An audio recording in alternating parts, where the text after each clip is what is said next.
He's the one who's reigning in this place. He is good. And so let's say thank you. Merci le roi des rois. Amen. Amen. Let's sit down in Jesus' name. Let's acclaim the Lord Jesus. He is good and God.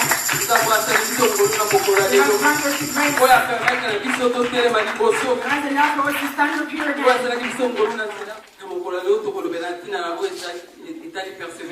Today we'll speak of perseverance. How do we persevere? What must I do in order to keep on persevering? We will start by explaining what is perseverance. In an easy way, perseverance means to keep on going, to keep on attaching yourself, tighter to something until you will have its result, until you will have your heart's desire. In the world, we can also see perseverance. Someone who's really attached. They are really determined to do something. It's fulfillment. He's counting upon his own effort. He's not counting upon God. That God will do for these people. But what we speaking of here today, it is perseverance in godliness. Because we are Christians.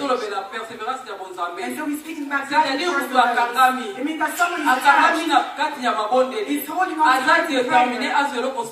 You are fully determined to receive something. You are not counting upon your own efforts.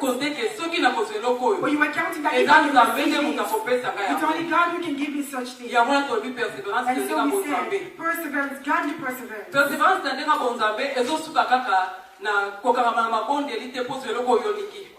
Godly perseverance is just staying in prayer to get what you need. But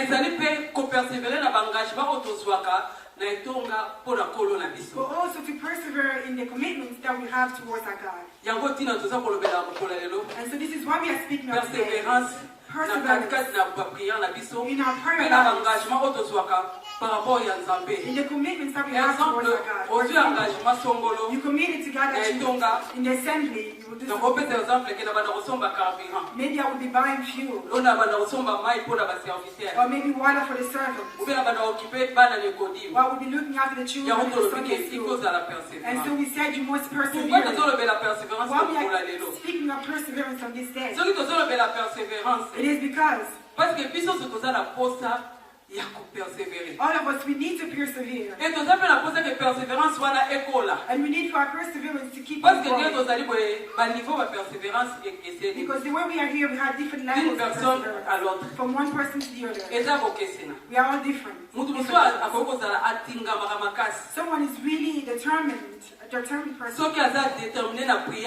When they are really going to prayer, they can spend like 6 months. They are really attached in prayer. And other people, it is just a bit weak. For a moment they are really strong, and then for a moment they let go. And for other people it doesn't make sense. They don't even try it out. And so that's why we speak of perseverance. Amen. Amen. Let's take our Bibles and look at 5 to 13. If the evangelist could please read. Luke chapter 11. Verses 5 to 13. Il est dit encore, si l'un de vous a un ami et qu'il aille le trouver au milieu de la nuit pour lui dire, ami, prête-moi 3 pains, car un de mes amis est arrivé du voyage chez moi et je n'ai rien à lui offrir. Et si, de l'intérieur de sa maison, cet ami lui répond, ne m'importune pas, la porte est déjà fermée. Mes enfants et moi sommes au lit. Je ne puis me lever pour te donner le pain. Je vous l'ai dit, même s'il ne se levait pas pour lui donner parce que son ami, il se lèverait à cause de son opportunité et lui donnerait tout ce dont il a besoin. Et moi, je vous dis, demandez et l'on vous donnera. Cherchez et vous trouverez. Frappez et l'on vous ouvrira. Car quiconque demande reçoit. Celui qui cherche trouve et l'on ouvre à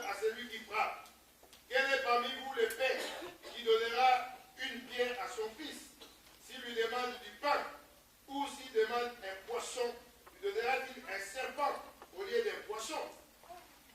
Et Amen. Verset 12. Ou s'il demande un œuf, lui donnera-t-il un scorpion? Verset 13. Si donc méchant comme vous l'êtes, vous savez donner de bonnes choses à vos enfants, à combien plus forte raison le Père Céleste donnera-t-il le Saint-Esprit à ceux qui le lui demandent? Amen. Amen. We may be seated in Jesus' name. The The passages that we just read there is an example that Jesus gave to the disciples to show them that how we people react and that the way that we work this concerns you and I today also, because we are also called disciples. He said to them, it was an example that he gave to them. He says, if one among you here you received a visitor and you go to your friend, someone that you call your friend, to go and ask them for bread, we can say today, bread is, they said bread, or we can say maybe semolina, so it's food. That you go to a friend, because he doesn't have that, and so you go to a friend for the friend to give in order to serve the visitor. And your friend that the way that is in the house does not even come out of the house. From inside of the house he answers that do not bother me, because me and my family are sleeping. I cannot stand up to come and give you bread. And Jesus said he will stand up anyway and he will go and give you bread. But he will not give him because he's his friend, but because he has bothered them. If Jesus was showing us this example, it is to show us the difference that we have. About helping a friend, giving them something in the ways in comparison to how he is. And so he shows us this to know how to help. How do we act? I can give an example. Sometimes that you have that something, but to give it to that your friend, you will make them come and go. Just because you are tired, because you are busy maybe, because he came to ask you in a moment where for you it's too late, and you cannot come at this time, or I'm already asleep at this time. And so Jesus is showing us this, how we human act. Because sometimes you let the person come and go in order to give them that something that you have already. If he showed us this example, it is to show us that as his children, we are called the children of God, asking from him. It is not for us to if someone thinks that we are bothering them, maybe you come at night time, or maybe you come when he's busy. Someone else in the world but when we come to God to ask him, it is not a specific moment that we should go and ask him. Just come and ask me in the morning, or no in the evenings, or just at night, no in the morning, or no Mondays, or no Tuesdays. To show us that when it comes to him, we are called his children. There is no time. Whenever that you will need to ask him for something, and you may ask, do not look at the time. Do not look at where you are. For you to be in the office, for you to be in the shop, for you to be in the shop. When you feel that you need God, that I need something from God, and so ask for it. He showed us the passage to show us that he is available at all times in order to answer to our needs. He is ready to answer to our needs, whatever time he may need. He's not asking for whatever time. Amen. But sometimes. Psalm 71, Psalm 121, verses 3 to 4. And here's what he says to us. That I'm the one who keeps you. I do not sleep. I do not slumber. I do not get tired. Or you not ask me now because I'm tired. That I'm busy at the moment. There's no such thing. Because if the person says that it doesn't get tired. And so we give him rest. When you ask him for something, he says, now I'm tired and let go. It's as if you would give him rest. The prophet Isaiah, he advised us. The Israelites in spirit. In Isaiah 62, 67, he recommends to us. Let's not rest. And do not give God any time either. Let's keep on bothering him until he will give us our answer. Until he will explain. And so what he said, he showed us. Let's keep on asking. And it will be given to us. Let's seek him and we shall see him. Let's knock at the door and it shall be open to us. And so he added, the one who asks, he receives. The one who searches for him, he sees it. And he opens up to the one who is knocking. And so they ask him which we are thinking of here. It is not as if like, no, I'm just asking. No. It is a recommendation. He's asking us to ask him. And when we are asking, we must know that the fulfillment of that, it depends on God. Because he is God. He does whatever he does in his time. In the manners that he wants to do. The God is asking us for us to ask. He's the master of time and season.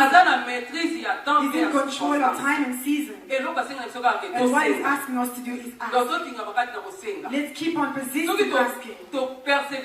If we persevere in asking him, in prayer, well that he does in his own manner, he gives him his time. But the fact that we are persistent, we will allow for him to give us what we need quicker. We are saying maybe. Maybe. Because all things depend on him. Because he does whatever he wants to do. Amen. Amen. Even in Colossians 4, verse 2, we will not read it. The Bible is recommending us to persevere in prayer. And the Bible even says with thanksgiving, we are not going to thanksgiving. We are just in that perseverance. How can we persevere in prayer? The question may be, how can I persevere? Because he told me to ask. He says the fulfillment depends on him alone. But he's asking me also to persevere. But the way I see myself, maybe I see that I'm persevering, I'm going on. But how can I keep going even more? Amen. Amen. When we try to find out how can we persevere, we're trying to find out what can I do in order for my perseverance to grow. Before looking at what you can do, I must already retain something. That what I'm looking for, my desire, the answer can only be found in God. And the second thing I must know and to remember that this God is not tired in anything.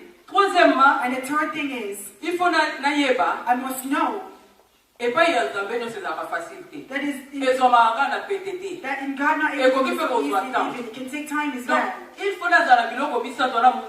must have these three things in my head before I enter to find out how much I persevere. Because if you know that God will answer, why must you go and persist in prayer? If you know that you get tired, something's overwhelming to you, why must you go and try to persevere? Because you know that He's a weak God. If you know that, you will not be able to wait. It will take a lot of time. You will not go through different stages to find out how in order to persevere. So when you have these 3 points in your head, and then, if it was about prayer, You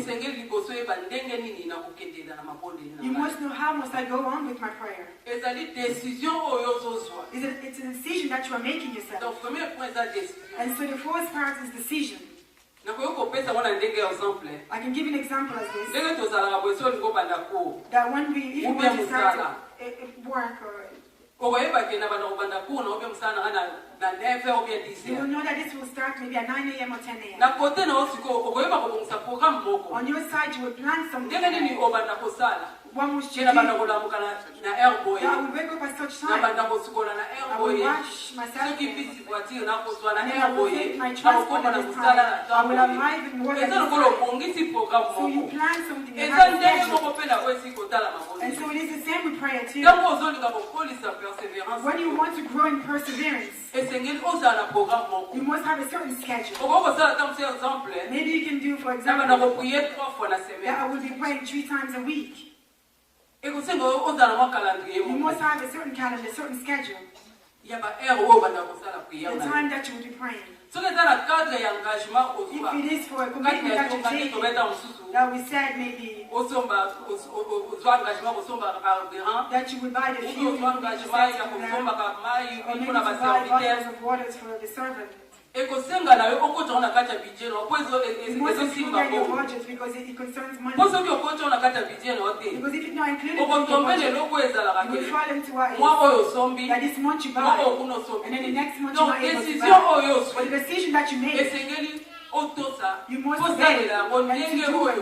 The way that you have if you said you would pray 3 times a week, and so if you would buy fuel yourself, and so do it, and buy fuel the way that you said you.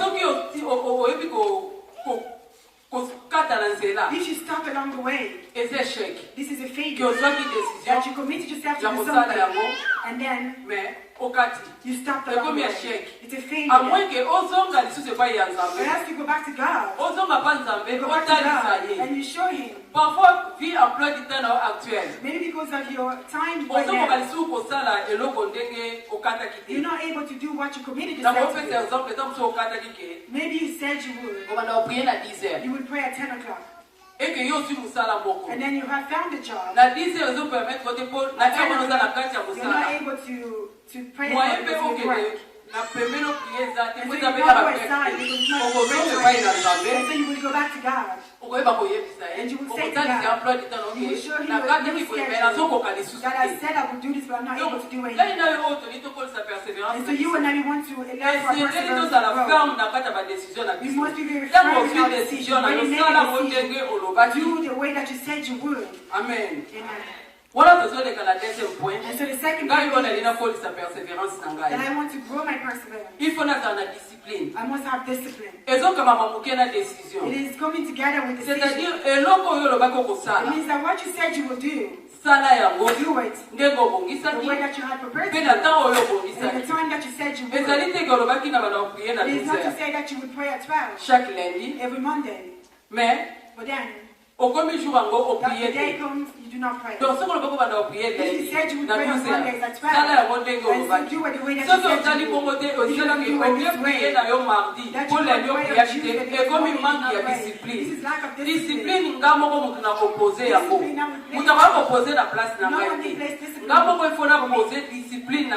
discipline myself. Ce que la Bible est sur la persévérance. If the Bible is showing us about perseverance, parce que puis it is because en tant que bana nzambe, us as children of God, tozalaka constant na engagement opse tozwaka. We are not really constant. Biso moko tozwaka des fois engagement, mais we tozala constant. but we are not faithful to them. Surtout na ba milieu na biso. Especially in our surroundings. Ezala mingi omona. Sometimes you see, very often you see. Mutu ye moko azwaki engagement. The person committed themselves fully. Oyebi kende eza boye azwa engagement You soit know ya kusomba kamai. that they will buy water for the service. Oyebi kake mukolo abandaki. You know the day they began. Mais n'endenga kokata bino boyeba te. So how they would stop this? Angotika nebeka ye They moko. would just stop like Totambola that. bapenda na manque ya And discipline we na walk in engagement. lack of discipline in our commitments. Basi afite bakoyeba ba bakonstate The ko abanda servant just kosomba mai. noticed that he was buying Mais water. asomba kalisu mai. He wasn't buying water Donc anymore. bakonstate ka okati no kaka yo. So you notice that you just Donc stopped sans something like that. discipline et persévérance persévérance est impossible. Perseverance is Attends, impossible. ça là qui n'a pas de malembe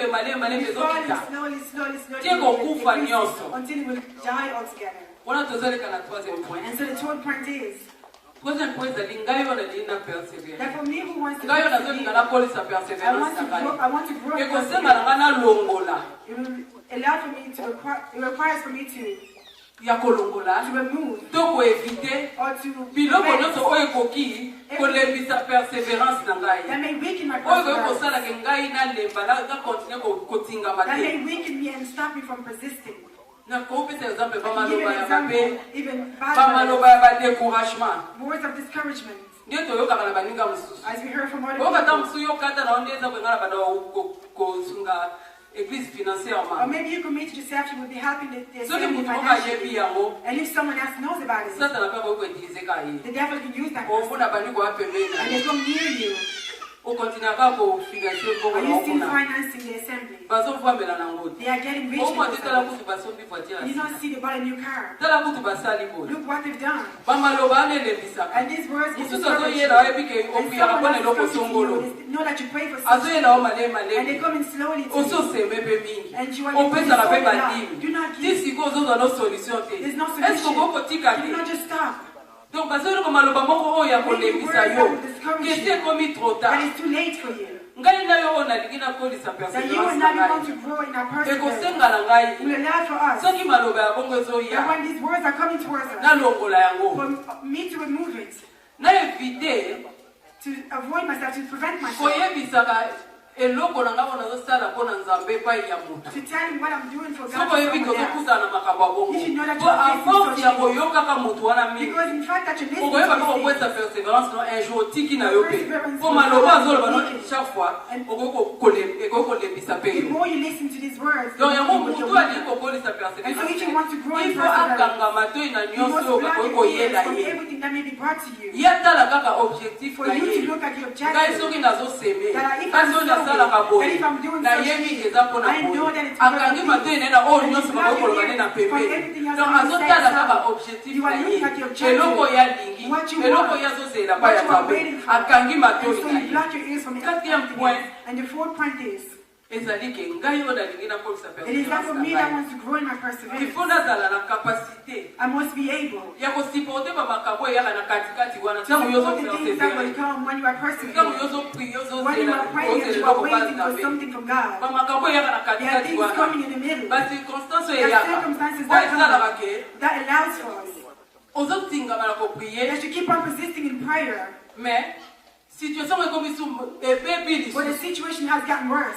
soki ezalaki maladi yango so That eye even my lisusu sickness, the makasi sickness has gotten worse.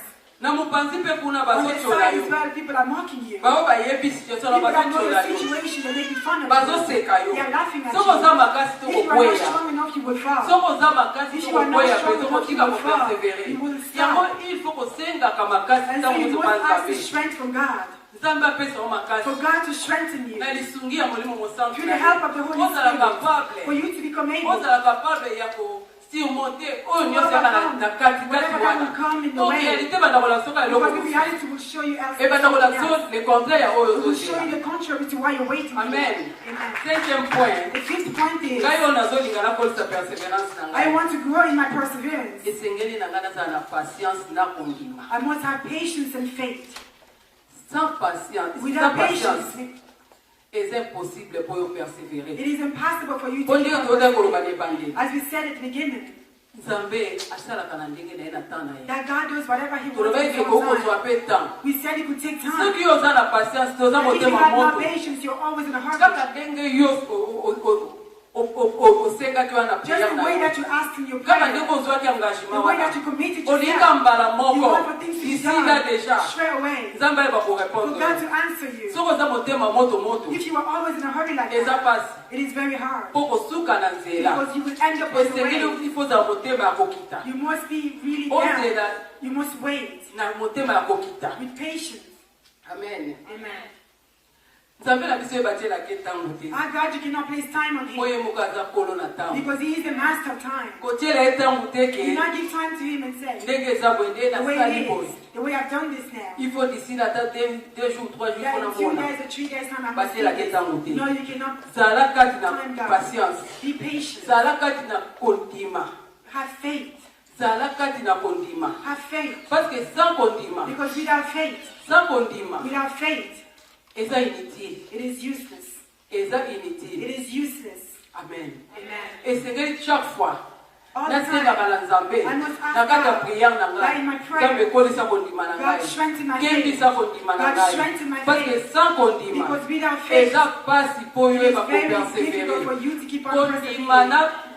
na persévérance etambolaka Faith nzela and moko. perseverance to go hand in hand. Okoki koloba jamais ke You cannot say that opersévéraka. you do Soki oza na persevere kondima if you te, do not have faith. soki obia kondima se ekufa. Or if your faith Donc is dead, esengeli ozala na kondima. you must have faith. Esengeli mpenza ozala na You kati na really kondima. do need to have faith. Donc il faut na croire déjà And que so I must believe ndenge that nazosenga the ye thing that awa I'm asking here, akopesa He ngai will give me. nakozwa I yango. will receive Après it. nde And then, obandi kotingama you sikoyo begin on maboni. persisting in prayer. Po soki oyebika kopesa So if you know that you will not give you, as you nde said earlier, oketingamela ya nini? why will you keep on resisting? eza nde tozalaka na mokili. The way that we are in the world, you said. toza na bafamille surtout na afriki ebanda Especially in kozala mingi Africa, it happened a lot. bokozala ndeko moko. You can have a family. Donc ye deja oyebi ke soki You know that okosenga person, when you go to ezalaka Africa, nango te.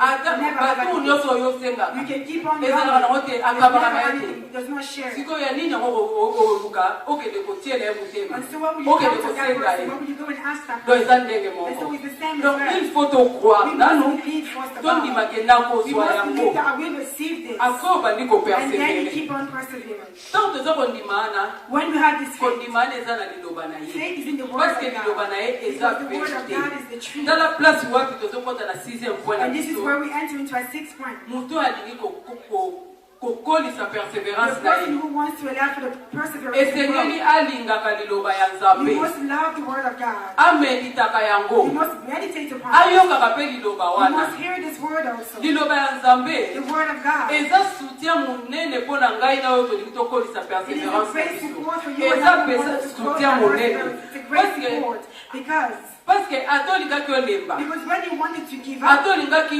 operdre espoir you wanted to lose hope. soki kaka omedite passage songolo When you meditate upon a to passage oyoki or you hear, it lite ya songolo Certain teaching. ekopesa osu will makasi strengthen you okontinue esu na and you continue kopersevere on persevering. yango ngai na yo And so you and oyo I, okolisa we want persévérance to na grow in our biso perseverance. esenge tolingaka liloba We wana must love the word of tozala na God. confiance ya We must liloba wana trust in parce the que word eza of maloba ya God because it is nzambe the word of God. liloba wana eza mpenza capital The word is so eza important. capital mpo na ngai na yo It is oyo important tokolisa for you and I in persévérance na order to biso grow our perseverance. eza mpenza capital It is important, parce que essential. ezosoutenir na kondima na Because biso it sustains oyo our faith. nyonso tozozwa na kondima Everything that we receive liloba sikoyo yango eza mpenza and so the oyo word ekosala mpenza ke persévérance na will biso allow our ekende perseverance makasi to keep on mpenza growing mpenza stronger and stronger. soki totie bapoint oyo toyoti kotanga When wa we just place all the points that we just Totia made mona there, misala. when you place them in practice, quel que soit niveau ya persévérance oyo ozalaki no nango matter the level of perseverance that you okomona have, malembe you will see malembe slowly, ekobanda it komata will start to increase. bible na hébreu 10 In 36 Hebrews 10:26, the Bible says, totangi na kombo let's read in Jesus' name. hébreu 10 Hebrews 36 10:26, natangi na kombo na yesu I'll read in masiya Jesus' name. car vous avez besoin de persévérance afin qu'après avoir accompli la volonté de Dieu vous obteniez ce qui vous est promis. Tangi na kombo na Yesu. So do not throw away this confidence, trust in the Lord. Remember the great reward He brings to you. Patience endurance is what you will need so that you will continue on to do God's will. Amen. Amen. Ndenge hébreu tikoyebisa biso mokanda ya hébreu As Hebrew just said to us, tozali na besoin ya persévérance we need perseverance mpo toyeba koobtenir in order to obtain oyo nzambe ayebe kopromettre what mpona God has biso. promised us. Parfois tokanisaka Sometimes we think kosala mbala moko kaka just to do something otingami mpe kaka mbala moko and that you persist straight away. mais ezali sala It is sala to lisusu do again. continue Continue on. lisusu Keep on going. yango nde kosala And that will allow tozwa eloko For nzambe us to ayebe receive kopromettre what mpona God has biso promised us. Il faut continuer. La carte na persévérance. La Bible depuis l'histoire il y a juge unique. La Luc 18 1 à 8 autant à la bisoté. Moi ça va d'abord que de zungisa juge unique. This woman that was going to bother the church. Akenda kimbala mon côté. She did not go just once. Donc abade ko kende. She kept on going. Akeli susu. She went again. Abade ko continuer. C'est une répétition. It was a repetition. Bien que pas ya juge wana ezala ki lokwa mutungisi. Yes, to the judge that she was bothering. Mais persévérance à moi si oyo. But this woman is persévérance. She paid because of it. Ayeba ikotwa. She was eloko ya bade ko luke pa ya juge from the church. Yango Yesu Masi azolo bana. And so Jesus is saying to us, so ikutu juge wana mutu if this judge who is an evil person, by this woman bothering me, he was able to give her the answer. What about him who is full of love? Can you not do something good for ourselves? He's asking himself. The way that we read in Luke, he showed us. So kutu piso ba papa ya mukristo iko pesa biloko ya malamu. Can give good gifts to our children. Can you not give us the good things also? Donc piso. And so tokolisa kaka kondima. Let's allow for our faith. So tokolisa perseverance. Our perseverance to grow. So ke kompeza na niveau oyo Nzamba lingi ekoma. Tokomona ndenge nini Nzamba eba kopesa biyano. Tokomona ndenge nini Nzamba eba kopambola. Akikisa mapamboli na epeza lokola mbula. Na mokili bakokolo ba même que aussi kisi. Tout simplement parce que yekoli ndenge nini ko persévérer. Manque ya persévérance. Ya mozo sala ke ba prière na biso des fois. Si ya na ngwe umela. For the answers to take long. Ezala bakamso ezala ke. Et ya me umeli. Nzambe monga tiki ya ngoko kwa ligata soko ko continuer ka ko persévérer. Mais mingi ezali ke manque ya persévérance na biso. The lack of endurance. And so it's making that. For the answers are not coming. La 1 Thessalonians 5:7. We will not read this. The Bible here recommends to us that we pray without ceasing. Let's not stop. Let's not give up. Let's keep on going in perseverance. If it wasn't prayer or in our commitments, let's keep on going. Our concern to be perseverance to keep on going and to grow higher. And so we are at the end of our preaching. Our title was la persévérance. Perseverance. What can I do so that my perseverance will grow? nécessité. We showed how important niveau ya and the persévérance different levels selon of perseverance according to each one. And we said that someone else has a stronger perseverance, and someone else has a weaker level, and someone else does not do anything at all. What I will say is, in whatever that you may find yourself, each one knows his position. Do not allow for your perseverance to die or to weaken. If he was stronger, or even to go to a greater level. If he was weak, to become stronger. If he was none at all, and to grow and to start growing. We show in certain points there what must we do in order to grow in our perseverance. If in all those points named, you have not remembered all of them, or maybe just some of them, but I would ask us, let's remember that is important. That to love the word of God. It's essential to the center of our life. For you to be to walk in discipline, to have patience or to have faith. You require the word of God. The word of God will strengthen you in order to do that thing. And so we said, let's read the word, let's remember Tashua, let's listen to it, and let's place it into practice. And the Lord will bless us. We praise the Lord.